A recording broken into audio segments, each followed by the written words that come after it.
ভারত, মালদ্বীপ, শ্রীলঙ্কার আরও একটি পর্বে আপনাদেরকে স্বাগতম।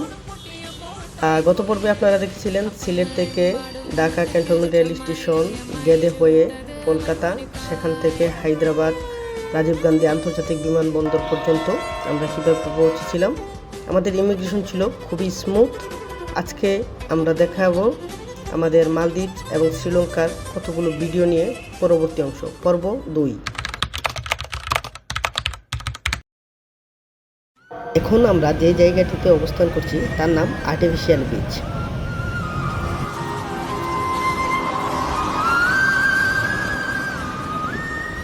হোটেলে চেক ইন করেই আমরা চলে যাই সাগর দেখতে। হোটেল থেকে সাগর স্বল্প দূরত্বেই ছিল। ডাব খেতে খেতে সাগরের সৌন্দর্য উপভোগ করি। না কি খাও, কি খেতেছো? পেটিস আর কি স্যান্ডউইচ। ভাত কয়দিন ধরে খাও না? 5 দিন ধরে আইনাছি। লাস্ট ভাত কই গেছিলা? ঘুরতে গেলে আসলে আরো এরকম অনেক কিছু ফেস করতে হয়। শান্তনা, আজকে কোথায় যাচ্ছি আমরা? ফুলেমালে।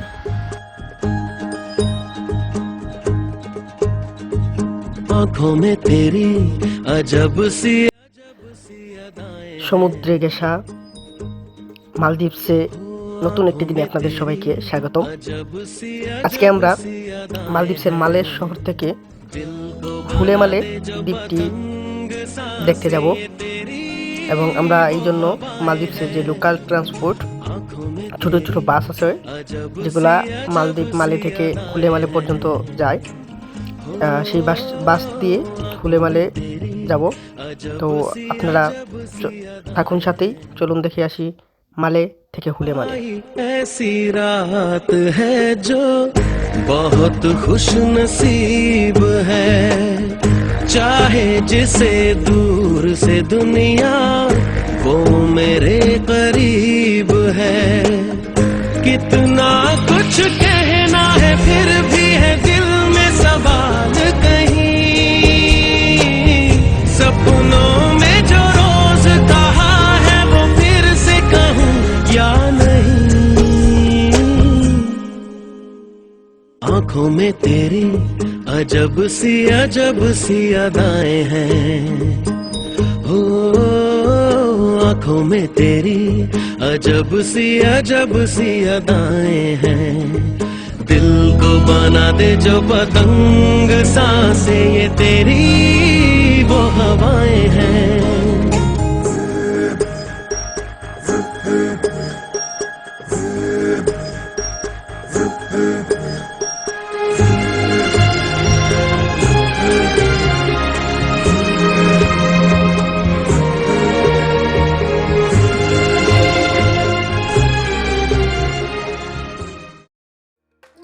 মালদ্বীপ শহরটি অনেক সুন্দর একটি শহর, নিট এবং ক্লিন। মনে হয় 3D-তে রেন্ডার করা একটি শহর। আর যতই দেখি দেখতে ভালো লাগে।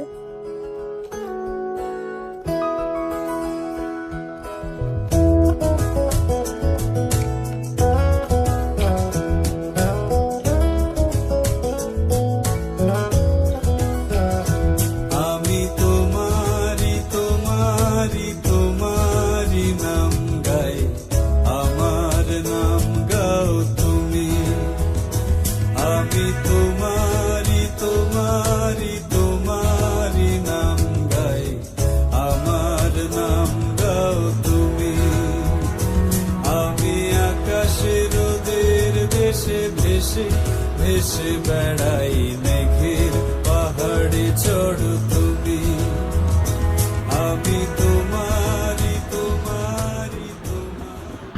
মালদ্বীপসে আমাদের ভিডিও কালেকশন এই পর্যন্তই ছিল। অনেকগুলো ক্লিপস আসলে মিসিং হয়ে গেছে, অনেকদিন পর ভিডিও করতে বসাই। চলুন আমরা দেখে নিই কিছু ফটোগ্রাফস এবং পরবর্তী অংশটা আমরা শুরু করছি শ্রীলঙ্কা থেকে। সাথে থাকুন। আশা করে আশা তোমার অতল জল শীতল করবে মরুভূমি, জলে কেন ডাঙায় আমি ডুবতেও রাজি, জলে কেন ডাঙায় আমি ডুবতেও রাজি আছি, যদি ভাসিয়ে তোলো তুমি।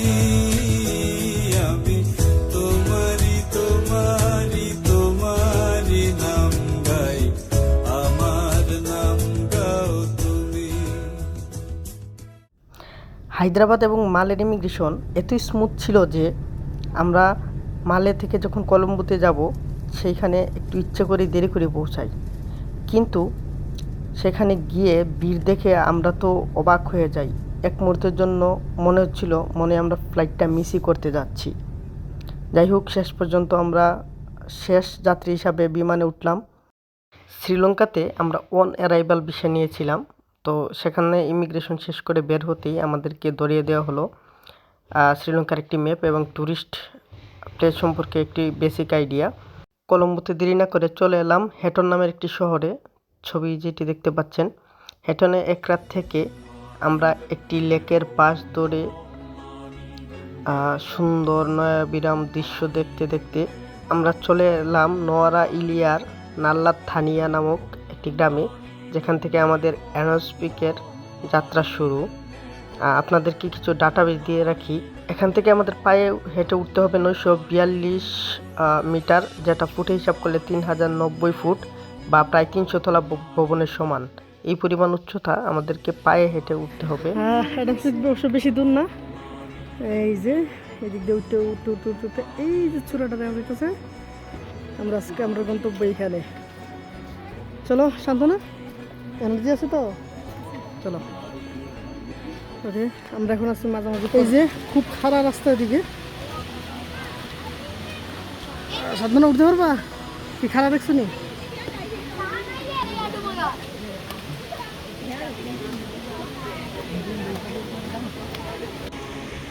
ওরে বাবা, খাট বাবা রাস্তা। এই যেটা বেশি খারাপ, আরো একটু ঘুরে নিছে।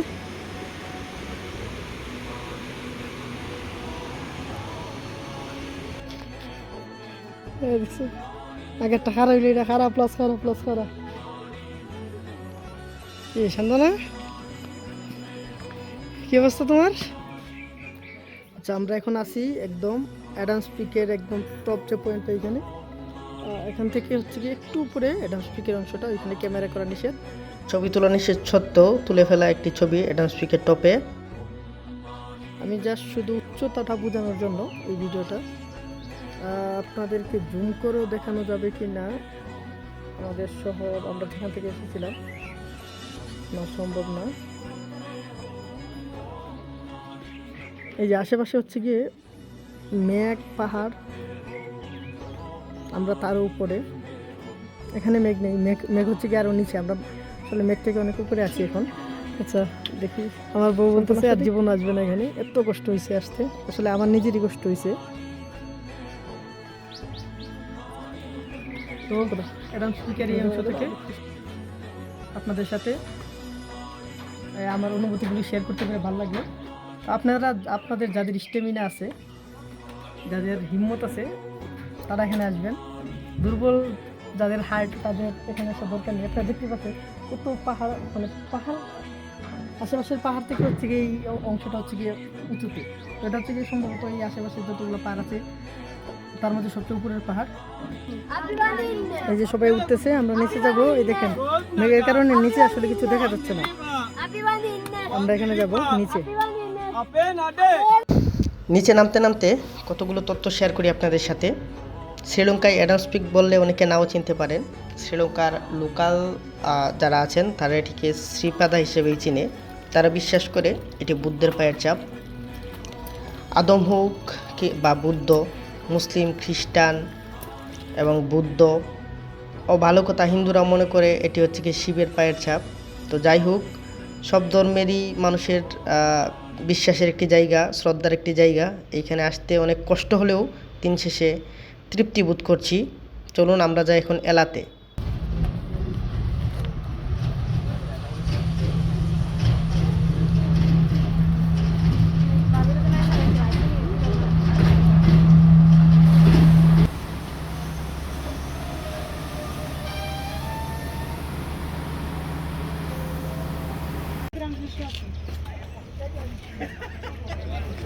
ওকে, আমরা এখন এলাতে আছি। আজকে আমরা হচ্ছে গিয়ে 9 রুম ব্রিজ দেখতে আসছি। সম্ভবত এখানে একটা ট্রেন আসতেছে, আপনাদেরকে এই দৃশ্যটা দেখাবো।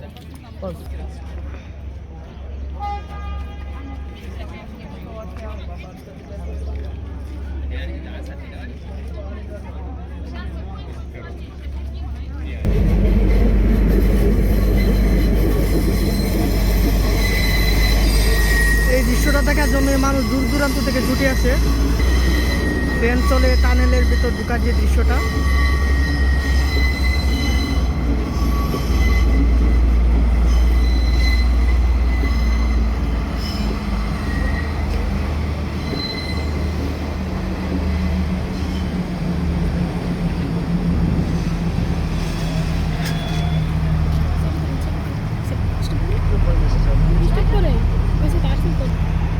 ট্রেন একটু সময়ের জন্য দাঁড়িয়েছে এখানে।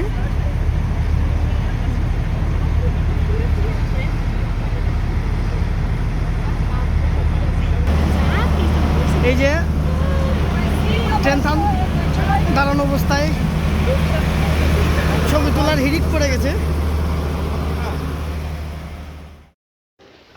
এলা এবং তার আশেপাশে অনেকগুলো সাইট আছে দেখার মতো, যেমন হচ্ছে গিয়ে কেভস, তারপরে হচ্ছে গিয়ে রাবানা ফলস, এলা ট্রেন যেটা আমরা একটু আগে দেখলাম।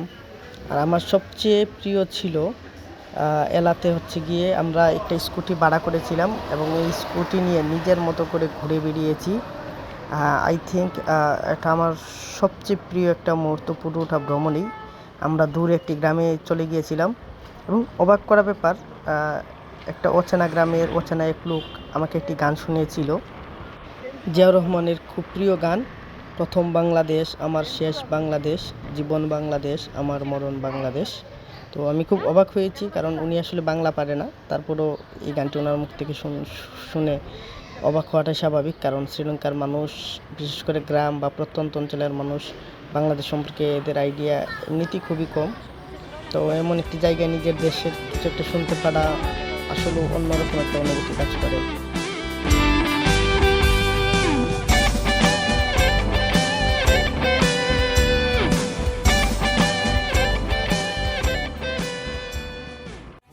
મને શોધ્યા કરું પણ તને પામ્યા કરું તું લઈને।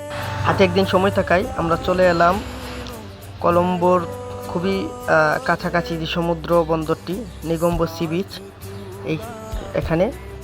তো এইখানে এসে আমরা মালের মতো সমুদ্র তো নয়, মালেতে সাগর দেখার পরে নিকম্বোর সাগরকে নিতান্তই অবলা মনে হয়। তারপরেও আমরা গিয়ে একটি সূর্যাস্ত উপভোগ করলাম। এটা ছিল শ্রীলঙ্কাতে আমাদের শেষ সন্ধ্যা, যদি জানি না আর কখনো যাওয়া হবে কিনা, নতুবা এটাই হয়তো শ্রীলঙ্কাতে দেখা আমাদের শেষ সূর্যাস্ত।